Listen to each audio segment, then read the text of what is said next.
Thank you for watching our video. Please give us a big like, subscribe to our channel for new videos every day with amazing cars. Leave us your opinion in the comment section on the video. Thank you. If you want to hear what automakers really think about the future of the car, it's best to slip outside the enthusiast tent and listen to them preach the autonomous gospel at places like SXSW, the music festival turned tech culture uberconference.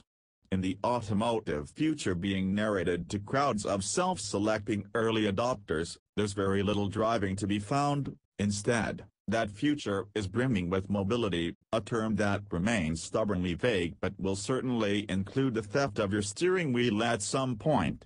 To help explain this transition, there will be events like the Mercedes-Benz convention. The me is in fact purposely lowercased. Maybe someone thinks it suggests egoism rather than egotism.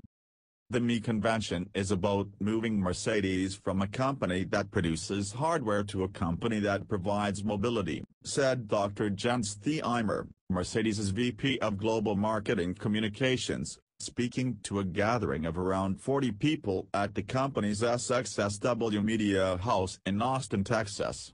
Essentially, me convention is a festival conference mashup concept that Mercedes takes on the road, for the right crowd, as a discourse on topics of the future, as Theimer once called it. The statement "moving" to a company that provides mobility could be read as nakedly hostile to the driving enthusiast. The savages at AMG would be mortified, but is perfectly fashionable at South by, which was briefly, in the middle of the last decade, a launchpad for hot apps but has since sprawled across TV and film, music, comedy, and gaming, with talk titles like AI, transforming luxury, fashion, and beauty, VR's implication in the sports industry, and accidentally making the most popular podcasts ever. It's spring break for entrepreneurial tech and culture nerds, where a hard networking programmer, an anemic fanboy, and a digital marketing agency junior exec stand outside a bar racing to snag tickets to a surprise comedy show via the fittingly slick SXSW app. In 2018, Mercedes-Benz marked its second year of official SXSW participation. The company sponsored Palm Park, a satellite hangout a few blocks from the Austin Convention Center, hosted talks with executives Britta Seeger, Wilco Stark, and Theimer, created something called the Mercedes-Benz at SXSW Connect and Inspire Cube, and gave rides in a zero-emissions smart microcar that rolled around a downtown Austin street inside a giant inflatable hamster ball. As I was being sealed inside the contraption, I asked the driver what the whole thing was about, and he said, "It's because, I think, in a zero-emissions vehicle you won't asphyxiate." I noted that given enough time we would certainly asphyxiate inside a sealed plastic container, just more slowly with a battery-powered vehicle than one with a gas engine, to which he shrugged and said, "Yeah, I guess," and started rolling the ball forward with 2-foot lurches. Still dying inside the hamster ball, just more slowly would be a fitting tagline if Smart ever decides to take a hard turn into nihilism, like Arby's did. As expected, much of the automotive conversation at SXSW focused on autonomy. Something about the way automakers describe the self-driving future roasts my inner skeptic like a boot to the ear, even though the more I experience the technology itself the more feasible the wider endeavor seems.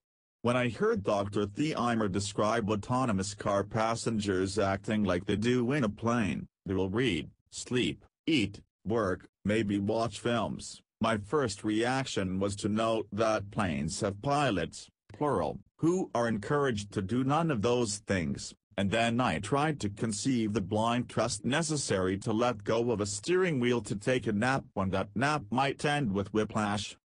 But it's become increasingly easy to talk myself in circles about self-driving cars. For example, commercial planes have pilots because the airline is hired to transport people, which makes human oversight a cost-effective safeguard against liability. Future autonomous buses likely will have the same redundancy for the same reason, but cars owned by individuals won't. Or this, there must be a fundamental, human-centric bias that explains a preference for a New York City cab driver, an unknowable sample from the wildly divergent range of illogical, unpredictable, sometimes clinically homicidal human beings, over an autonomous car. Every livery ride is a gamble against death with a complete stranger holding the cards, and it's a choice we as a species make millions of times a day, utterly without thinking. We are all born passengers. Humans turn mighty docile when faced with overwhelming technological convenience, like a dog having his belly scratched, whether that means paying ATM fees to access our own money or letting an integrated home assistant listen to our every word.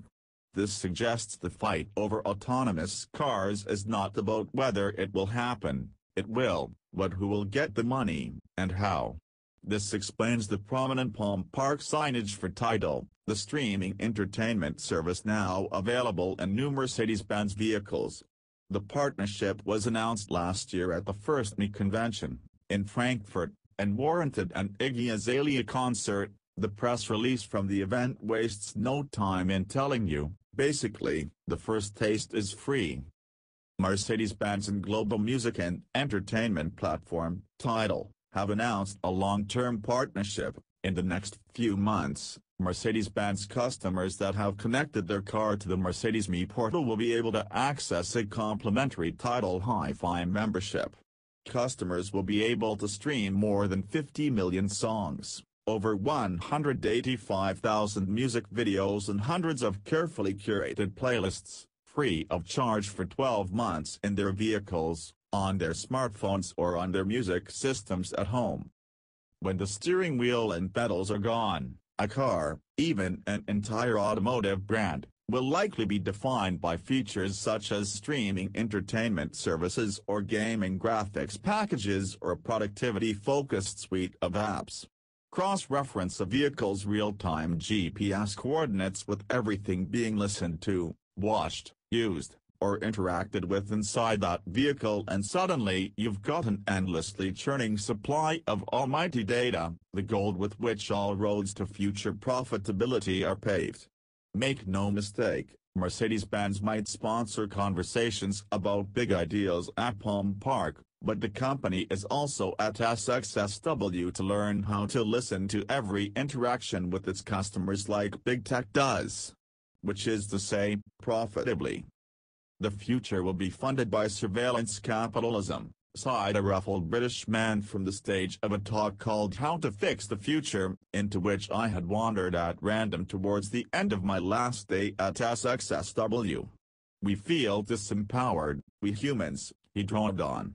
We've been promised digital paradises, like the socialist paradise, and the Maoist paradise, were promised to us before.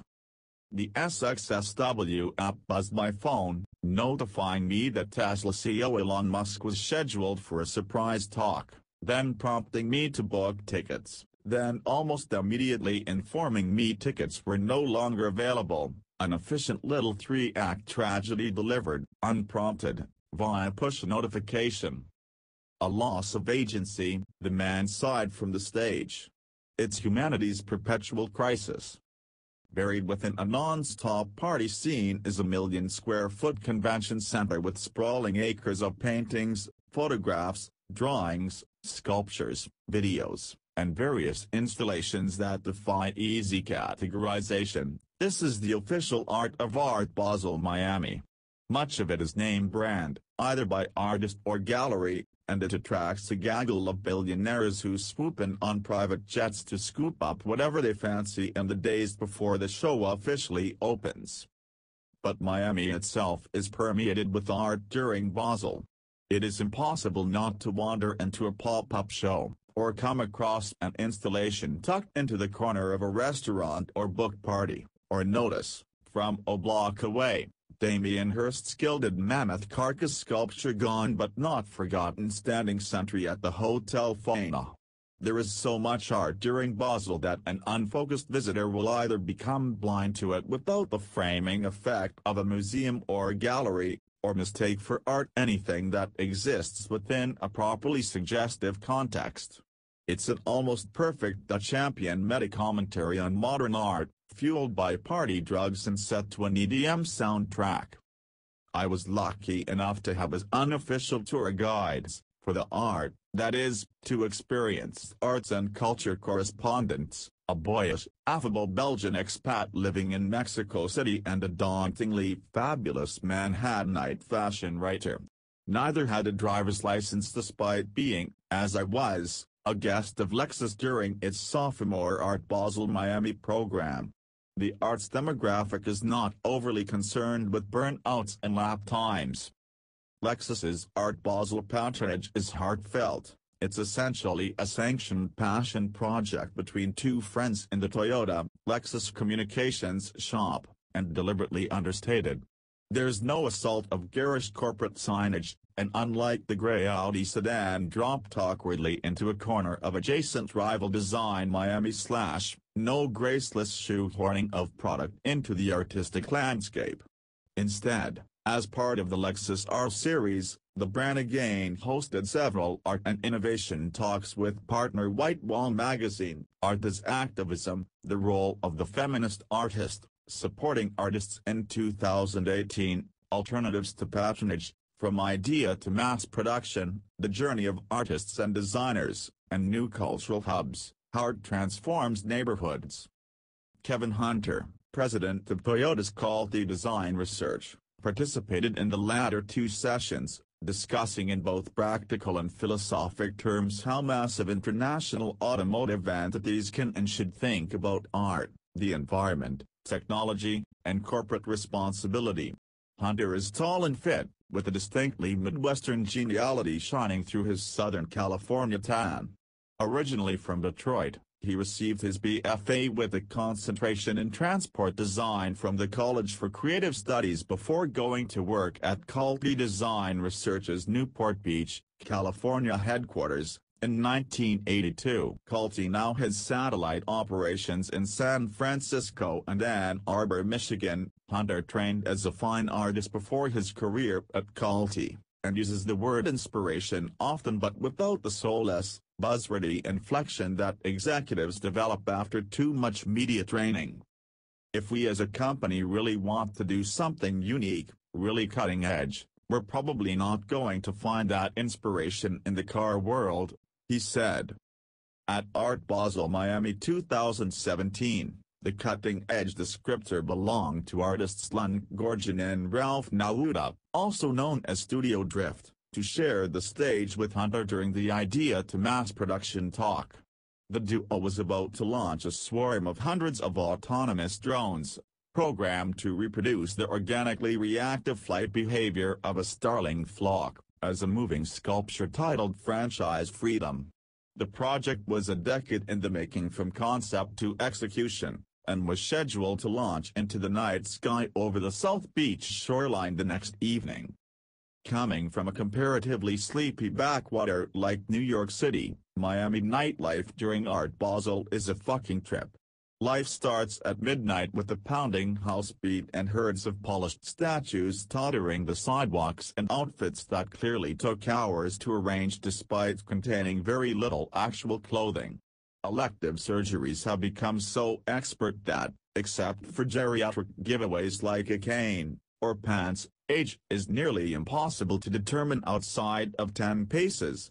Nightclubs play music so loud as to render it an indiscernible roar, and lines of people without clear beginning or end snake across downtown sidewalks, presumably leading into various parties but possibly just looping back into one giant feeder line, and endless Ouroboros of expectation.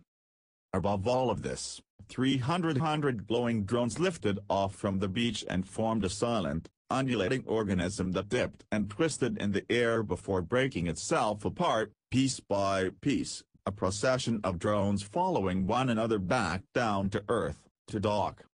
Rome is known for the vast starling murations that surge and swell and break like roiling black waves across its skyline, Franchise freedom had none of that speed or complexity, but something about it felt, if not alive, then vital.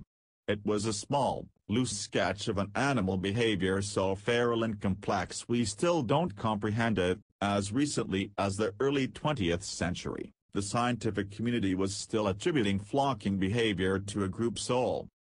But the potential application to autonomous automotive technology is obvious. Imagine a moose wandering onto an 85-mile-per-hour highway full of self-driving cars that maneuver around the animal like school of mackerel around a marlin, and in fact, franchise freedom was co-developed with BMW.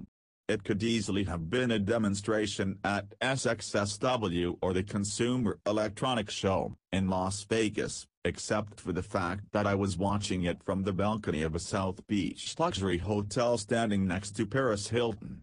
It was art, sufficiently advanced as to be indistinguishable from technology, trying to conceive an innate animal impulse about which we understand so little it might as well be magic.